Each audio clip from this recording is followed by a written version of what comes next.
আৰু ইয়াত আহি খুব ভাল লাগিছে ধুনীয়া মূৰ্তি ৰাভাদেৱৰ আমি মই য'ত য'ত কলাগুৰু ফেষ্টিভেল পাতিছিলোঁ সকলোতে আমি এটা মূৰ্তি প্ৰতিষ্ঠা কৰিছিলোঁ আৰু এইটো বাৰু কলাগুৰু ফেষ্টিভেল নহয় তথাপি তেওঁলোকে যেতিয়া আমাৰ কি নামটো মৃণাল ৰাভা বনাইছে আৰু দেখিবও ধুনীয়া লাগিছে ডাঙৰ মূৰ্তি আৰু এইটো যুগ যুগ ধৰি থাকি যাব সকলোকে ৰাভা দিৱসৰ আন্তৰিক শুভকামনা জনাইছোঁ সকলোৱে আনন্দ কৰক গান গাওক ভাল কাম কৰক আগবাঢ়ি যাওক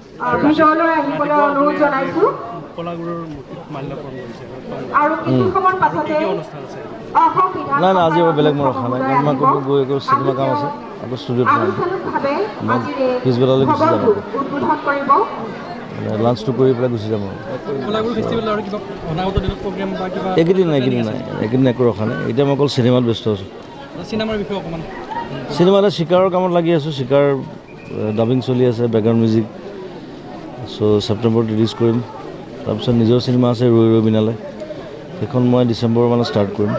সেইখন অহা বছৰ পাব এইবছৰ নাপায় এতিয়া চিকাৰতে ব্যস্ত আৰু বেছিভাগ চিকাৰতে অকল বেকগ্ৰাউণ্ড মিউজিক আছে বাকী আৰু ডাবিং অলপ বাকী আছে মোৰ 3টামান ৰিলৰ ডাবিং বাকী আছে বাকী অলমষ্ট কাম হৈছে আৰু চিকাৰ নাই মই যামগৈ এতিয়া মই আজি যাব লাগিব আকৌ ৰাতি গৈ আকৌ ষ্টুডিঅ' সোমাম সকলোকে মৰম জনাইছোঁ আজি বতৰটো অলপ ভাল হৈছে এইকেইদিন পুৰা বৰষুণ চ' সকলোৱে আনন্দ কৰক সেইটো বিচাৰোঁ